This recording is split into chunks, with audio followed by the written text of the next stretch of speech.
We've been talking about Herod the Great, and today we are going to finish talking about Herod the Great. He's already died today, but no, he's still alive in what we're talking about. Yeah, he killed some other people. Today. No. He died. No, he died way back right after Jesus was born. Yep. But Galatians chapter 4 and 5. And I can go ahead and read this one. It says, "But when the fullness of time came, God sent forth his Son, born of a woman, born under the law, so that he might redeem those who were under the law, that we might receive the adoption as sons." When the fullness of the time came. And one of the big reasons we've been studying the time in between the Old and New Testaments, one reason is to help us understand the world we read about in the New Testament better and how it relates to the Old Testament, give us some background.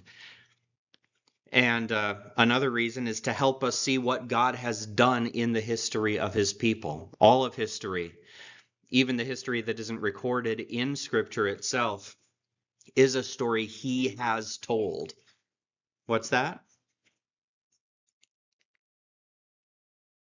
The story of God's people. Yep. Yep. It is his story that he has been telling, that he has been working through, especially the story of his people, Israel.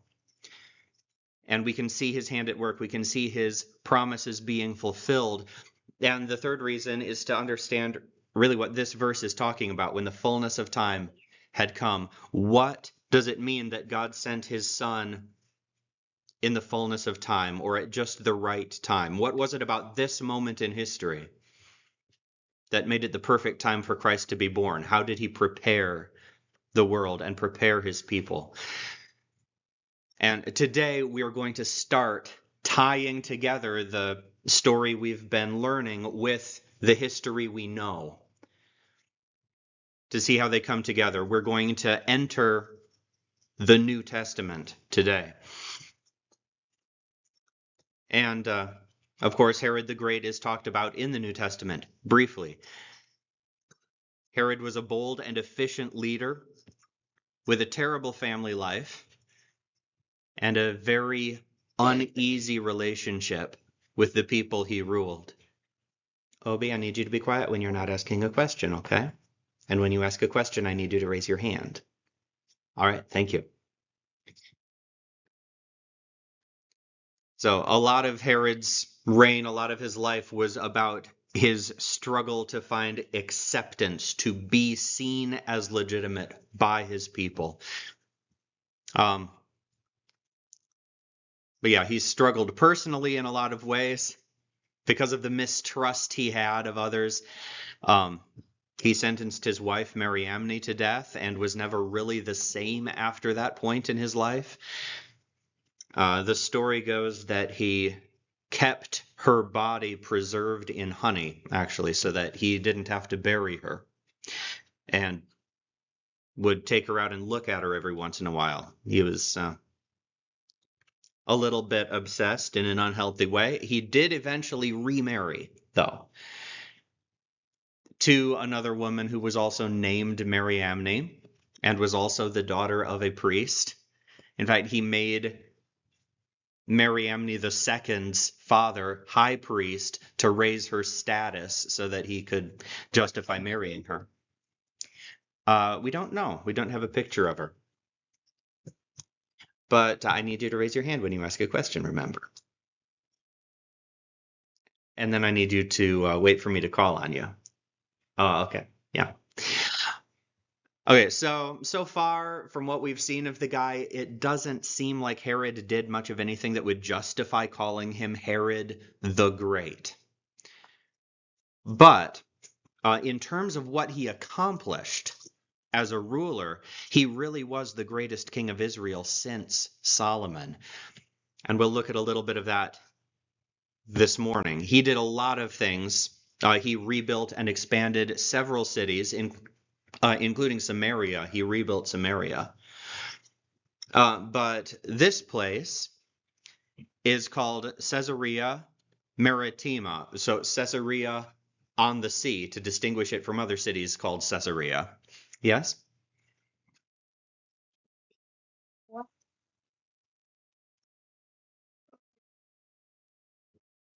He put it. Why would he put to for it everything? Honey. Because when something is in honey, it doesn't decay. Honey protects things. It's something they did back then to preserve bodies if they weren't going to be buried for a while, to make it so they didn't rot. Okay. Right. Mm-hmm. But Caesarea by the sea was a very, very important city. It comes up in the New Testament quite often. And it used to be called Strato's Tower. We mentioned it before.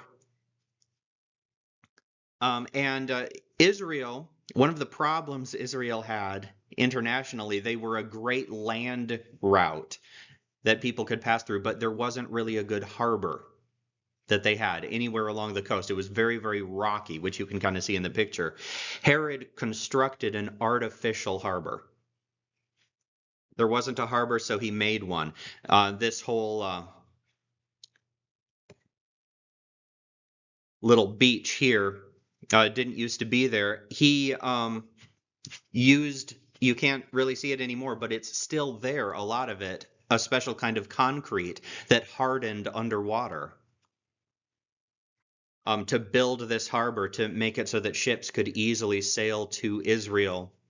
And this city became pretty much the Roman capital of Israel. Jerusalem was the Jewish capital. Caesarea was the Roman capital. It's where the governors lived most of the time. Yeah. They put concrete under the water, concrete rocks. They built a harbor. They built out into the water so that it was deep enough so that people could walk out to get to the ships and unload the ships instead of having the ships come all the way to shore because the water was too low by shore. But something else Herod accomplished, he was he did some really, really impressive things architecturally. This mountain is man-made. It is not a natural mountain. Yeah, and this is Herodium. Herodium was a palace, really more of a private resort. It was also a fortress, a very defensible fortress, and it was also a tomb. There have been bodies discovered in it, very possible, and people argue about it, but it's possible that one of those bodies belongs to Herod himself. And that was built on the same, at the site of the battle when Herod was fleeing Jerusalem with the refugees, and he was attacked and he defeated them on his way to Masada. He built that fortress to commemorate that victory. But the most impressive thing he did was expand the temple. The temple was there. Zerubbabel's temple was still there at Jerusalem, but it wasn't like this right here, what we see in films about Jesus and other things in the New Testament time. Yeah. It is enormous. In fact, this was the largest building site in the ancient world at this time. It was immense.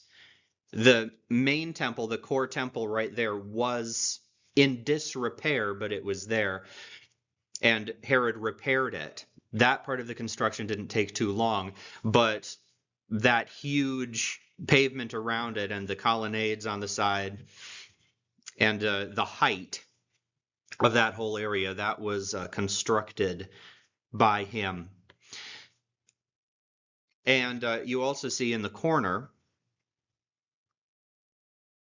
right there, there is a fortress. That's the Antonia Fortress, named after Mark Antony.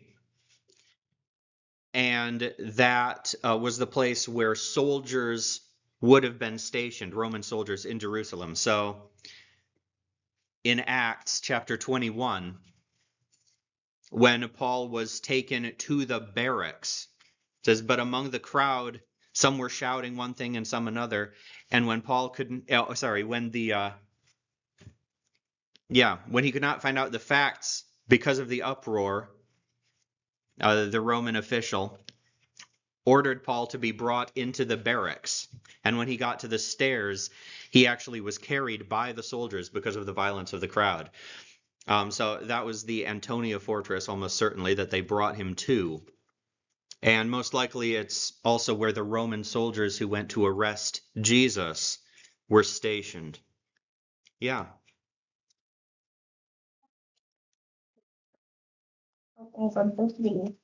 Obi, that's not important now, okay? All right. So during the construction of the temple, temple worship continued uninterrupted. That was important to them. So, and it was quiet at the temple itself.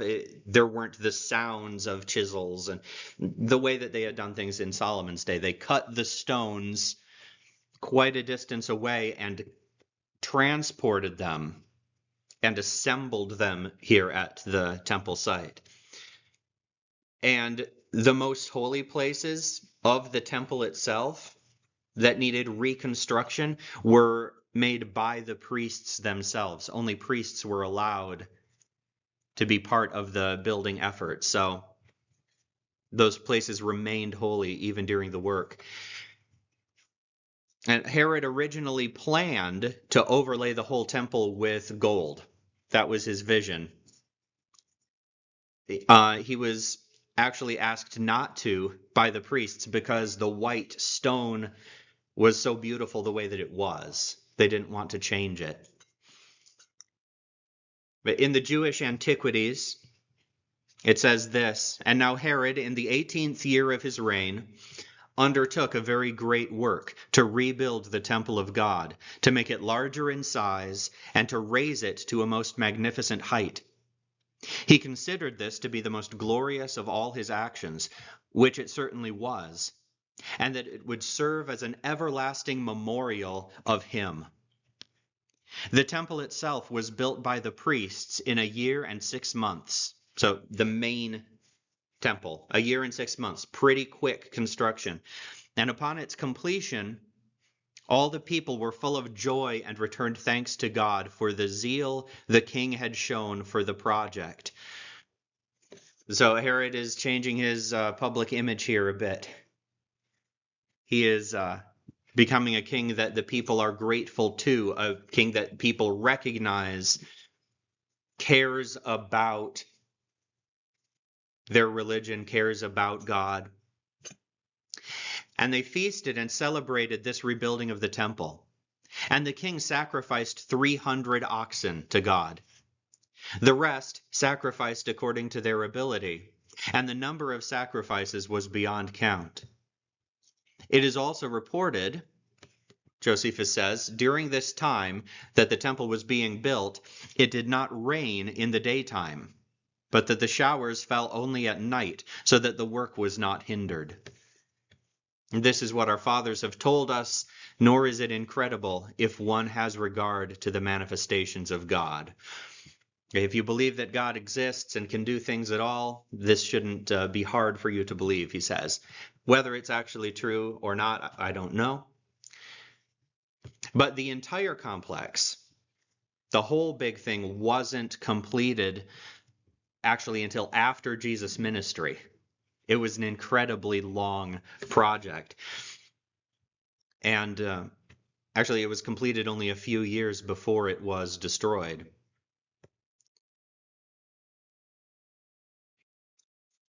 John chapter 2, 18 through 20. Would somebody like to read that? And someone can look up Mark 13, 1 and 2 if they like. Somebody have John 2? Well, the Jews said to him, this is right. Mm-hmm. What sign do you show us for these signs? Yeah. To them, destroy this temple, and in 3 days I'll raise it up. The Jews then said, it has taken 46 years to build this temple, and you will raise it up in 3 days? What? Yeah. And of course, the temple he was talking about there was his body. Although, personal theory, since the temple that's going to be there during the tribulation isn't the temple described in Ezekiel. Ezekiel's temple is huge. I think that the temple during the tribulation is going to get destroyed. Jesus is actually going to literally rebuild the temple as one of the first things he does when he returns. But in this case, he's talking about his body. But they make the comment, yeah, it took 46 years to build the sanctuary. And yeah, mine says it took. It has taken is probably a better translation of that because it was still an ongoing work at that time. Yes. Did it take a really long time? You just said it took 6 months. No, the main temple building did, but the whole big area around it, that they took a lot of time with. How did that pen write? I don't know. That's not important now. Okay. Yeah, Mark 13, 1 and 2.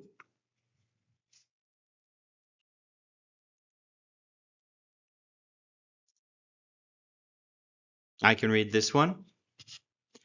And as he was going out of the temple, one of his disciples said to him, Teacher, behold, what wonderful stones and what wonderful buildings.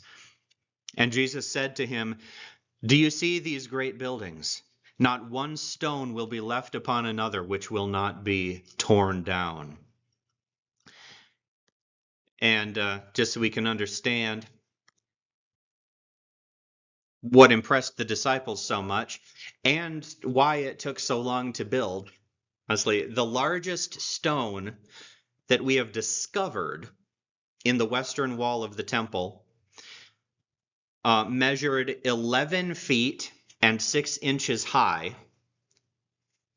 11 and a half feet high, 45 feet long,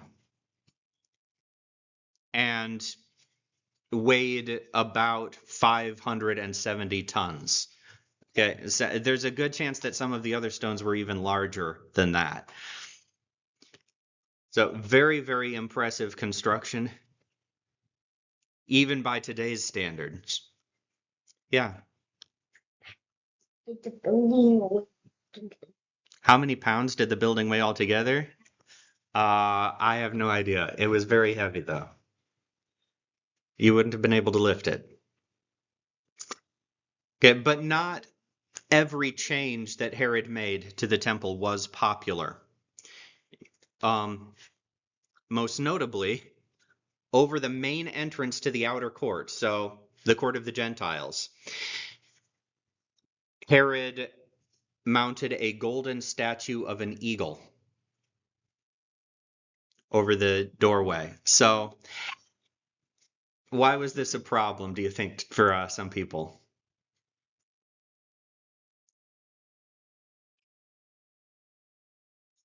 to worship?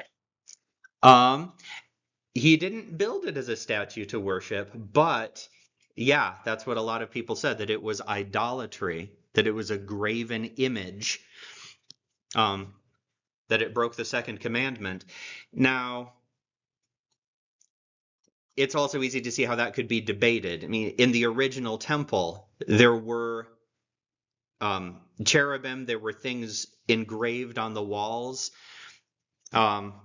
There was the bronze sea rested on the back of 12 bronze oxen. Okay, so it's not like they weren't ever allowed or never did at any point make statues or pictures of animals and things. But a lot of people did take it that way. There was a worse problem and a reason that people were very offended by this statue specifically. And that is because it was an eagle, which, I mean, first of all, it's an unclean bird. It's not a bird that they would have been allowed to eat. So, but it was also a Roman symbol. Just like for America today, an eagle was their pretty much their national bird. It was a Roman symbol, and to Herod, this probably felt no different from putting an American flag in front of a church. Okay? But others were not so generous. We'll get back to that later, see what became of that. In the meantime, let's go back a little bit. So remember, Herod had married a woman named Doris. Mariamne was not his first wife. And with Doris, he had had a son whom he had named after his father, Antipater.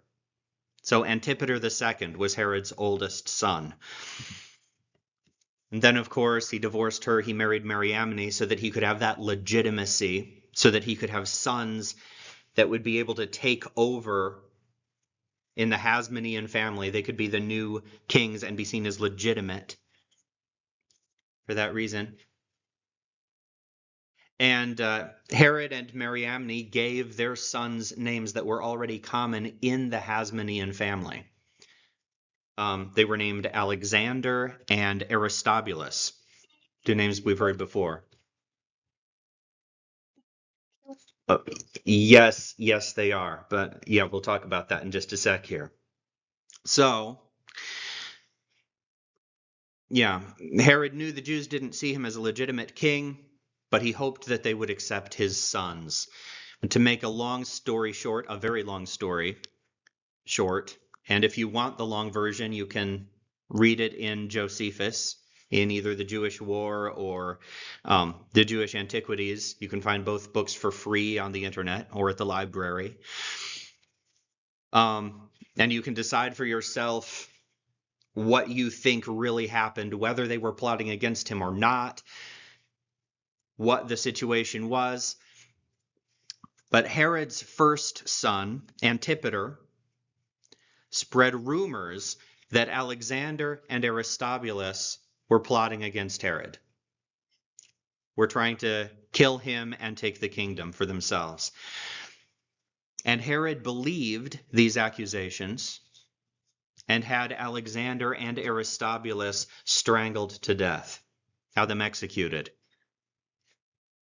And this ended any hope that Herod's heirs, that his descendants would be seen as legitimate Jewish kings.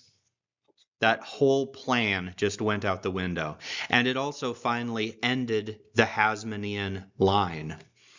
Everybody else he had already killed for one reason or another. But when the actions of Antipater II came to light, and he actually confessed that he had said things about his brothers that weren't true, he became extremely unpopular with both his father, of course, and with the nation. He became a very hated man. And while Antipater II, Herod's son, was away in Rome, Herod made up his mind to kill him. And there was plenty of time, by the way, for somebody to warn Antipater before he returned, but no one did. Maybe. Well, maybe for conspiring with him. That's true. And also because just people didn't like him. But when Antipater got back, Herod gave him a trial. It was a mock trial, really. He had already decided what he was going to do. There was nothing Antipater could say in his defense. He did a very good job trying. But Herod ended up ordering Antipater's execution. And that was one of the last things that he did before his death. He kept him in prison for quite a while, but before he died, he ordered Antipater to be killed as well, which meant the throne passed to people who had never been prepared to be king, who never expected to be kings, and probably didn't do nearly as good a job as the older sons would have. Now, Caesar Augustus once made a comment that it was safer to be Herod's pig than Herod's son. Now, of course, Herod's pig wouldn't be eaten in a Jewish culture. All right. So about that eagle. In about 4 BC, which is, if you remember, the year that most likely Christ was born. In about 4 BC, Herod became very ill, and rumors began to circulate that he was on his deathbed or even that he was already dead. And this made some people very bold. Some Jewish rabbis took advantage of the situation and began to speak out against Herod's Roman values and what they perceived as idolatry, specifically this golden eagle above the entrance to the temple. Yeah. Bold. That means they weren't afraid of Herod anymore. They thought that he was either dying or dead, and they thought that if they said things he didn't like, he wouldn't punish them for it, that he wouldn't be able to punish them. So their true feelings started to come out. They lost their fear of Herod, and these rabbis persuaded a large group of their disciples. It's right up there above the doorway. So if you look really carefully, you can see it. So they persuaded a group of their disciples to pull down the golden eagle over the gate to Herod's temple. It's a black and white picture, Obi. How can you tell if it's golden? All right. Obi, I need you to be quiet if I haven't called on you, okay? Thank you. So about 40 of the young men were arrested and brought to the king. They pulled down the eagle. They hacked it to pieces also with axes. And they did this publicly. It was during the daytime. It wasn't even a secret thing they did. So 40 of them were arrested, as well as the rabbis, of course, and they were brought to Herod. And Herod was enraged to the point that he was able to temporarily overcome his illness. In spite of how sick he was, he had his couch carried to the amphitheater, called the nation's leading men together, and spoke to them from there. Yeah. What is what? An illness? A sickness. Yeah, he was very sick. But his speech went something like this. Which of your precious Hasmonean kings ever did anything as great for this nation and for God as what I have accomplished? Right? In the 125 years that they were ruling, nobody was able to do what I have done. The ornaments I dedicated to the temple, he said, were to serve as a memorial that my name would be remembered and honored after my death. How dare you tear them down? And a lot of the pent-up resentment he had against the nation for not accepting him after all those years most likely came out in that speech. But he accused the disciples of sacrilege and of profaning the temple, of impiety against God, and he sentenced them to death. Had their rabbis burned alive and removed the current high priest from office for good measure. That's terrible. Yep. And a lot of Yeah, a lot of people who were okay with Herod before stopped being okay with Herod. He became a far more hated ruler than he had before that point. And right around this time, we have Matthew chapter 2. Yeah. And it says, Now after Jesus was born in Bethlehem of Judea, in the days of Herod the king, behold, Magi from the east arrived in Jerusalem, saying, Where is he who has been born King of the Jews? For we saw his star in the east and have come to worship him. And when Herod the king heard this, he was troubled, and all Jerusalem with him. And gathering together all the chief priests and scribes of the people, he was inquiring of them where the Christ was to be born. And they said to him, In Bethlehem of Judea. For this is what has been written by the prophet. And you, Bethlehem, in the land of Judah, are by no means least among the leaders of Judah. For out of you shall come forth a leader who will shepherd my people Israel.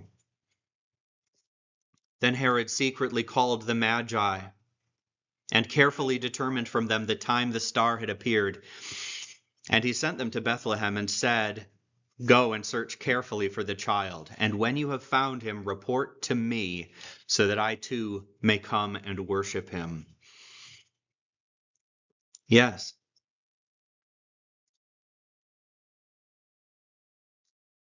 Like did magic. It's related to that word. Yeah, they were, but they weren't magicians in the way you're thinking. No, they were people who studied stars and who were very smart. They had studied a lot of ancient works and but yeah, these people, as I've said before, were most likely from Babylon. That's where magi, wise men, would be most likely to come from. And since Babylon was part of the Parthian Empire at this time, it's very, very possible that Herod saw the Magi's visit as the beginning of a new Parthian threat, as a threat against his kingdom and against Rome. It's also quite possible that he really believed the Messiah, or at least a potential Messiah, had been born. That's not out of the question at all. He wouldn't have been the first king to deliberately resist the will of God. Remember Saul. King Saul knew that God had chosen David to replace him as king, that David was God's anointed, and he tried to kill David anyway, to protect his own position. A man can have such an inflated view of his own greatness and his own rights that he believes he can stand up to God. But there is only one great king, the King of Kings, and he's very good at bringing down those who exalt themselves. In verse 16, of course, after the Magi were warned in a dream, don't go back to Herod, and they returned to their own country by another route. And then when Herod saw that he had been tricked by the Magi, he became very enraged and sent and slew all the male children who were in Bethlehem and all its vicinity, from 2 years old and under, according to the time which he had carefully determined from the Magi. And this is in perfect keeping with what we know already of Herod's character, especially at this stage in his life. Why did the Magi trick him? They knew that it wouldn't be safe to go back to Herod. If they had gone back to Herod, then Herod would have found out from them. He would have either made them tell him where Jesus was so that he could kill him, or he would have killed them. So God warned them, go back another way.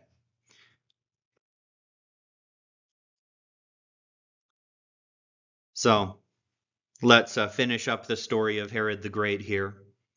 This is from the Jewish War. It says, after this, Herod's illness seized upon his whole body, There was a fever, an intolerable itching all over his skin, continual pains in his colon, dropsical swelling about his feet, an inflammation of his abdomen, and a putrefaction of his flesh, which produced worms. And by the way, I'm toning down that description a little bit, actually. Besides these symptoms, he could not breathe except when he sat upright, and all his limbs convulsed, so that the diviners said his diseases were a punishment upon him for what he had done to the rabbis. Yes. So you mean what takes? Not in his throat, but in other parts of him. Yeah. Worms? Like his body started to rot. Yeah. Yeah. When he was still alive. It was very terrible. It was he was in a lot of pain. And it didn't help him to make good choices Wait, either. I Mm-hmm. Not like earthworms, but small worms, like maggots, baby flies, very, very small white worms, most likely. Yeah. But when Herod had lost all hope of recovery, he got together the most illustrious men of the whole Jewish nation out of every village and shut them into the hippodrome. The hippodrome is the horse arena. Hippo means horse, like hippopotamus means water horse. Hippodrome was a stadium that they used to race horses and chariots. And so he shut them in there to contain them.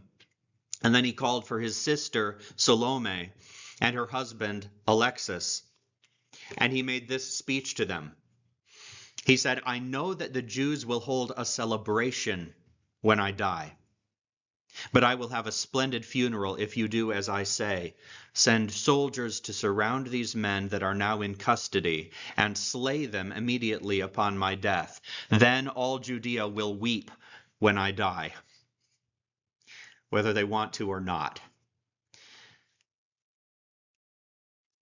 Herod soon died after this, and thankfully his final order was not carried out. The men were released. A king has no real authority beyond his lifetime.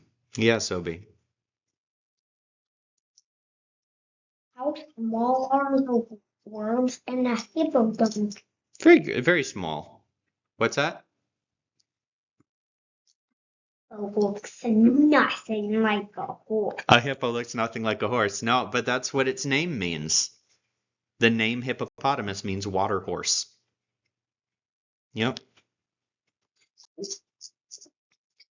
All right, so to get back to what we were talking about at the very beginning, in the fullness of time, God sent Christ. Herod the Great did a lot for the nation, but how did God use Herod to prepare the world for the arrival of his son? I'm sure that there are far more ways than we're aware of or can think of that God used Herod and everyone else at this time to prepare the perfect situation for Christ to come. But one thing stands out to me very powerfully from what we've been going over in this course. Herod single-handedly wiped out the Hasmonean family. It means all by himself. He wiped them out. And this isn't something he ever planned to do. He didn't become king thinking, I'm going to get rid of those Hasmoneans. He actually wanted to join them and to be seen as one of them. But this is what ended up happening. He started out defeating Antigonus and asked Mark Antony to execute him. Then he had Aristobulus, his brother-in-law, who became high priest and everybody loved him. He had him drowned. And because he believed they were plotting against him, he killed his grandfather-in-law, Hyrcanus, his mother-in-law, his wife, and even his sons who could have carried on that line. The Hasmonean line was utterly annihilated by Herod the Great.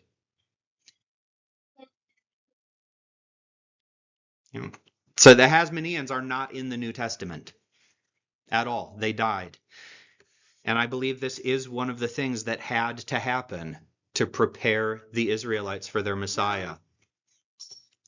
Obi, you didn't raise your hand. Okay? All right. Just a little bit. Let me finish up here, okay? And then you can ask questions. So the Hasmoneans had started out as heroes. They were the men God used to deliver his people from oppression. But they began to love honor and power. They called themselves kings, and the people started thinking of them as their rightful kings. And they participated in wars over who was the most rightful Hasmonean king. And the Israelites began putting their hope in the Hasmoneans instead of the son of David, the king God had promised would come. And they forgot that in order to be truly legitimate, a king had to be appointed by God himself. And so God took away the kings they loved and gave them a king they hated, so that their hearts would be ready to accept their true king.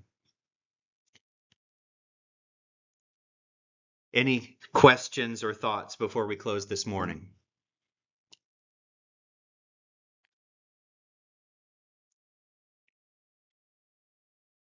All right, let's pray. Father, please help us to learn from history, to learn from our own history, the way that you've led us in the past, to recognize your hand in all of it, the things that we consider horrible even, the things that we think, how could you possibly have let that happen?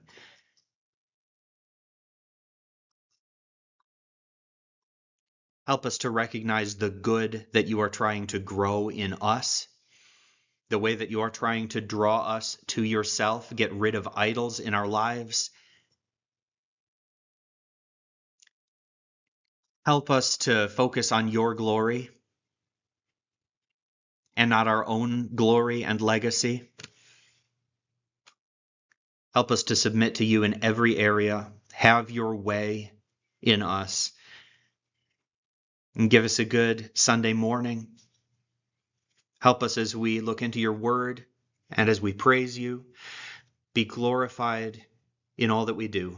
Be glorified in our hearts, in our attitude toward you this morning. In Jesus' name, amen.